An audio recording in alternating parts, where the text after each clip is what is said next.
During the interview process, employers will likely be asking themselves 3 questions. 1. Does this candidate have the skills to perform the job effectively? 2. Will this candidate be a good fit for the organization or team? And 3. Does this person really want the job? As a result, you want to come prepared. Do as much research as possible about the organization ahead of time. Check their website, browse their social media presence, and talk to those within your network who may work at the organization. Of course, you also need to prepare what you want to say about yourself. Once you've revisited the job description and determined which areas of your background are most important to highlight, you can strategize how best to answer some of the most common and challenging interview questions. Perhaps the most common interview question is some variation of "tell me about yourself." While there are many ways to answer this question, one way we suggest is to focus on 4 key areas. 1. Your academic background. 2. Your relevant experience. 3. Your interest in this particular organization. And 4. The skills that will make you a great contributor. If your academic background is not related or your relevant experience is more limited, focus more on your enthusiasm and knowledge of the organization or your transferable skills. These 4 components are the foundation of a great answer and will help establish a narrative early on about your fit, career trajectory, and abilities. Here's an example of the kinds of things a person might include in a response. I'm currently pursuing a master's degree in applied statistics for social science research at NYU, and before that, I received a bachelor's in economics. A lot of my advanced coursework has been doing data analysis, and I recently completed a large-scale data project for a survey research course. I also worked extensively with data during my past internship at the LGBTQ Center in DC. I'm very excited about the prospect of working here because this is such a mission-driven organization committed to social justice. I'm also specifically interested in how nonprofits use data to inform strategy.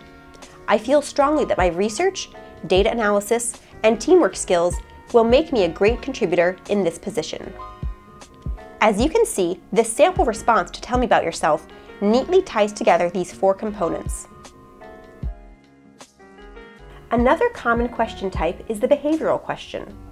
Behavioral questions are interview questions focused on how you handled past situations in order to predict how you would handle similar future situations.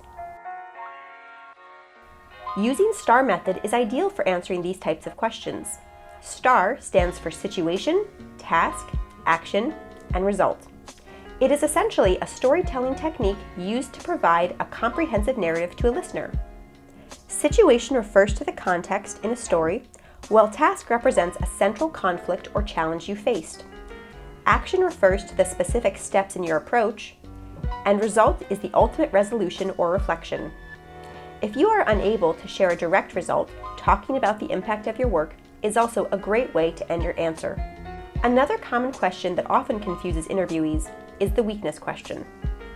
This refers to an interview question in which a candidate identifies their areas for potential growth. It can be nerve-wracking for many people, but there are several strategies that can help guide you. 1. Do not pretend that you don't have weaknesses or use a cliché response like "I'm too much of a perfectionist." These can often seem disingenuous or make a person seem like they lack humility. 2. Select an actual weakness, but one not essential to your ability to do the job. No one wants to hear that a prospective PR professional isn't a good communicator. And 3. Describe how you are addressing this weakness.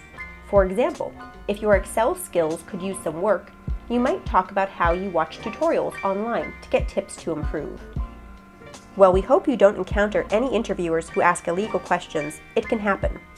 Sometimes these interviewers are poorly trained, but not badly intentioned, and other times they are ethically questionable.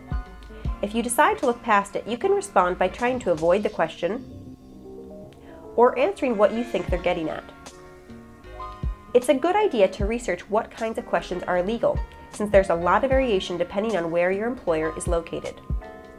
Of course, if you determine a question is inappropriate or discriminatory, you may not wish to move forward at all. Barring that, one thing you want to do in the interview is be prepared to ask a few questions of your own at the end. 3 or 4 thoughtful questions that demonstrate an interest in the position, team, or organization can set you apart. For example, you might ask, what are the biggest priorities of the team over the next 6 months? Don't ask too many questions though, since your interviewer's time is valuable. You also shouldn't ask about things which can be easily found through some simple research on your part. Talk to a Wasserman Center career coach about any specific challenges or questions you have about interviewing, and consider a mock interview to get in-depth feedback. You can also find additional resources on Handshake.